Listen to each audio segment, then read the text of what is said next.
FIFA world cup 2026-এর বিশ্ব champion Spain. সকলে জানেন কি টান টান উত্তেজনাপূর্ণ ফুটবল খেলা। এবার বলি এই ছবিটির কথা। মেসির কান্নায় ভেঙে পড়া ছবি, কষ্টে গুমরে কেঁদে ওঠা মন যেন বারবার বলছিল, ইস, বিশ্বকাপটা হাতছাড়া হয়ে গেল।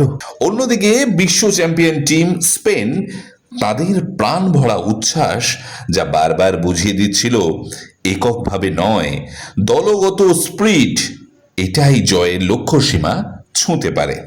চলুন চলুন এবার একটু আলোচনা করা যাক কেন স্পেন এবার বিশ্ব চ্যাম্পিয়ন হলো।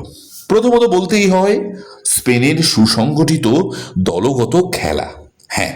দ্বিতীয়ত পাসিং কৌশল। তৃতীয়ত কোচ লুইস দে লা ফুয়েন্তের দুর্দান্ত ট্যাকটিক্যাল চাল।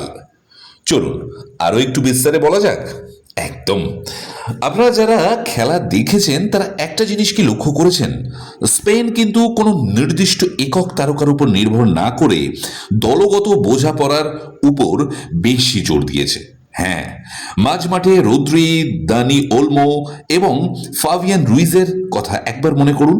এরা কিন্তু প্রতিপক্ষের আক্রমণকে সম্পূর্ণ নিয়ন্ত্রণ করেছেন। অন্যদিকে নিকো উইলিয়ামস ও ফেরান তোরেসের মতো তরুণ উইঙ্গারদের গতি ওয়ান অন ওয়ান পরিস্থিতিতে প্রতিপক্ষের রক্ষণভাগকে সব সময় চাপে রেখেছে। আরও একটা কথা, বেঞ্চের খেলোয়াড়রা যখন মাঠে নেমেছেন দলের খেলার মান বিন্দুমাত্র কমেনি, বরং তারা মাঠে নেমে ম্যাচের মোড় ঘুরিয়ে দিয়েছেন। এবার বলতেই হয় 19শে জুলাই 19 নম্বর জার্সি পরা লাতিন ইয়ামেলের কথা। তার দুর্ধর্ষ খেলা মন ভরিয়েছে সকলকে। কেউ ভেবেছিল সেই বাথটবে স্নান করা, মেসির সঙ্গে ফটোশুটে অংশগ্রহণ করা ছেলেটি 19শে জুলাই মেসির টিম আর্জেন্টিনা থেকে বিশ্বকাপ ছিনিয়ে নেবে? অন্যদিকে বিশ্বকাপ ফাইনালে আর্জেন্টিনার যতটা ভালো লড়াই দেওয়া উচিত ছিল, একবার ভেবে দেখুন আর্জেন্টিনা কিন্তু অতটাও ভালো খেলতে পারেনি। অন্যদিকে স্পেন যোগ্যতা দেখিয়ে 2026-এ বিশ্ব চ্যাম্পিয়ন হয়ে উঠেছে।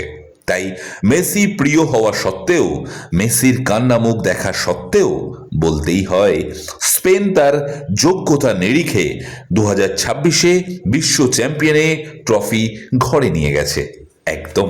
অন্যদিকে ফুটবল দলগত খেলা, প্রত্যেকটা খেলোয়াড়ই সমানভাবে গুরুত্বপূর্ণ, তা কিন্তু স্পেন আরও একবার সবার কাছে প্রমাণ রাখলো ও শেখালো। ভালো থাকবেন সকলে।